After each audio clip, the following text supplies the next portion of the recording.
नमस्कार, आप देख रहे हैं लखनऊ का अभिमान न्यूज और मैं हूं आपके साथ ज्योतिका। आइए रुक करते हैं खबर की ओर। मोहन ने तोड़ा मिथक।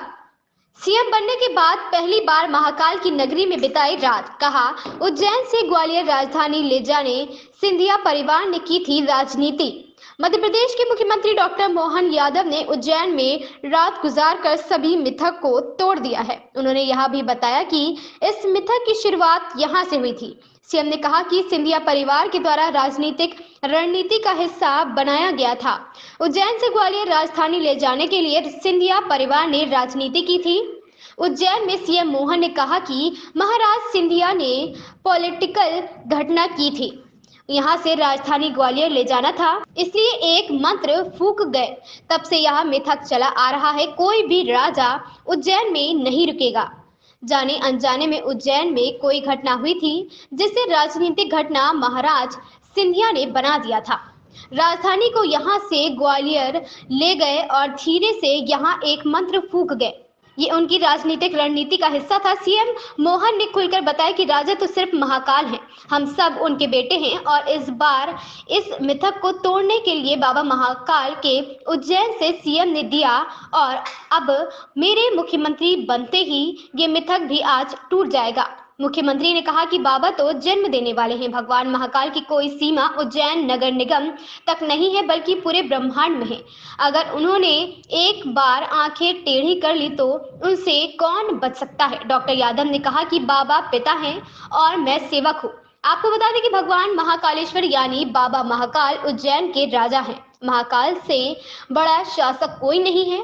पौराणिक कथाओं के अनुसार कोई भी राजा उज्जैन में रात्रि निवास नहीं करता है, क्योंकि एक शहर में दो राजा नहीं ठहर सकते हैं। अगर कोई भी राजा या मंत्री यहाँ रात में ठहरता है तो उसे इसकी सजा भुगतनी पड़ती है। हालांकि सीआईडी न्यूज ने जब महाकाल मंदिर के पुजारी से चर्चा की तो उनका कहना है बाबा महाकाल की नगरी में ऐसी परंपरा है, लेकिन मुख्यमंत्री डॉक्टर मोहन यादव भगवान महाकाल की नगरी में जन्मे और बाबा महाकाल के सेवक है, तो वह उज्जैन में जब भी रात्रि विश्राम करेंगे तो सीएम के पद को अलग रखते हुए बाबा महाकाल के प्रतिनिधि बनकर उज्जैन अवंतिका नगरी में विश्राम कर सकते हैं। उदाहरण है, हम सबके लिए सौभाग्य की बात है और मुझे इस बात का आनंद है, जाने अनजाने पता नहीं हमारे अपने उज्जैन में कोई घटना हुई तो एक राजनीतिक घटना जरूर महाराज सिंधिया जी ने करी थी।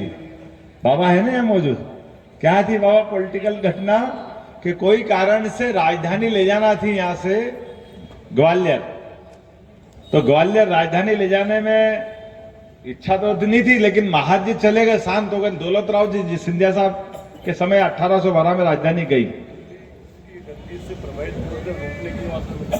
तो उनने क्या समीकरण बनाया, एक तो राजधानी ले गए, दूसरा धीरे से एक मंत्र फूंक गया कि भैया यहाँ राजा रात नहीं रहेगा तो परिवार ही नहीं पड़ गया, कोई आएगा ही नहीं दूसरा कब्जा करने के लिए। ये थी एक उनकी राजनीतिक रणनीति।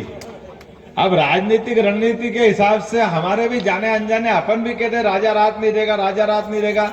अरे राजा तो बाबा महाकाल है, हम तो सब बेटे हैं उनके, क्यों रात नहीं देंगे। बाबा महाकाल के बाल बच्चे हम हैं, अगर हम उनके बच्चे हैं तो, और अगर बाप को मारना है तो दुनिया की कौन सी ताकत महाकाल से बाहर है क्या? नगर निगम के बाहर नहीं रहेगी, ये कैसे हो सकता है? बाबा महाकाल नगर निगम तक ही रहेंगे, ये कौन सी बात? ब्रह्मांड में कहां कोई बच सकता है? बाबा महाकाल ने अगर टेढ़ी निगाह कर ली तो बाबा तो जन्म देने वाले हैं, आशीर्वाद देने वाले हैं। इसलिए बाबा ने कहा डरो मत, तुम्हारे उज्जैन में दे देता हूं तो झंझट ही खत्म। आप यही